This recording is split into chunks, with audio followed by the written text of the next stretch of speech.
Hi, my name is Deanne, and today I'm going to show you how to make a really quick and easy little origami bookmark. So let's get started. Here are the list of supplies that we're going to need to make this project. Okay, so let's go ahead and begin. One thing that I did to go ahead and make things a little faster, just for the sake of this video, is to go ahead and cut a sheet of construction paper, and I cut this 6 inches by 6 inches. So you can use your ruler and pencil to do that along with your scissors, or if you have a handy dandy paper cutter like I do, you can make quick work of that. So again, this is 6 inches by 6 inches, and you need that square. So the first thing you're going to do to make this origami bookmark is you're simply going to take one corner and make it meet the other corner. And I want to make sure everything lines up nice and neat so that our end product looks amazing.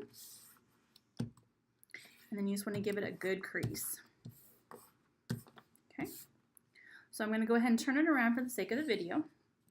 So then you're going to take the next corner, so your top part is open.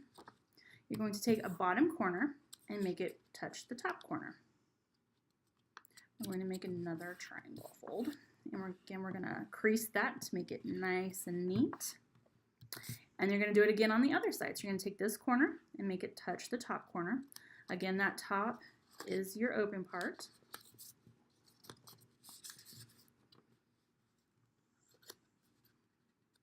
And this is a pretty forgiving project, so if your kiddos don't quite line it up, that's okay too. It just makes the bookmark a little straighter when you line up everything, obviously. And you give those good solid creases like that. Okay, so you should have something that looks like this. You should be able to open it up. Okay, so it's got some little wings.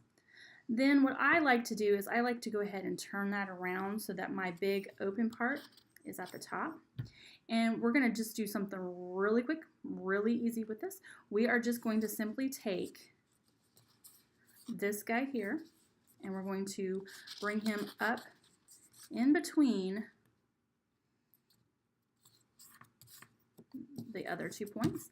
And if you tell, you can kind of tell in this, it already has the lines from where you creased it before. So literally you're just bringing this up to the top, and that's a good visual for kids.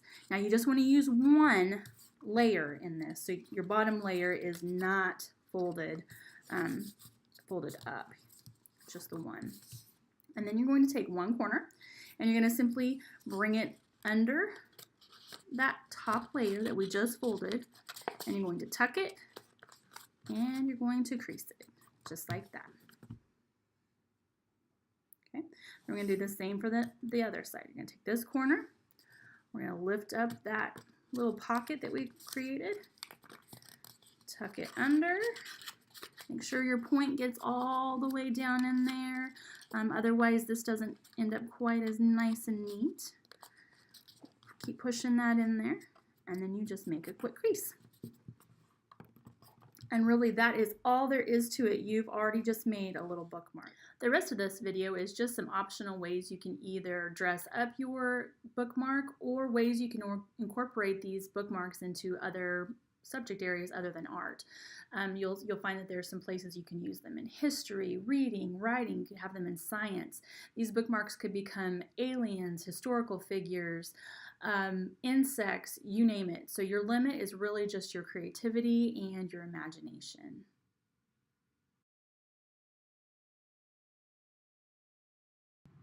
Many of you know that origami is the Japanese art of paper folding, but you don't have to stop with just art in this lesson. You could use it as a math concept as well. You could teach some geometry. You could measure some of these angles, and so that would be part of a math lesson. And as a person who loves education, I'm always looking for different ways to incorporate everything together, so you'd have your art and some geometry, some math, and that makes everything a little more fun, a little more hands-on.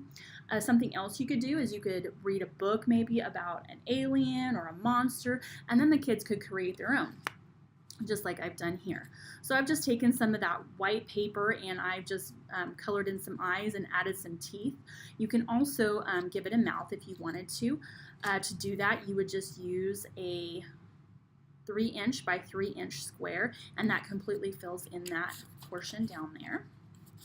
And then after you read that book, you can make them have your students make a little bookmark to remind them of that character.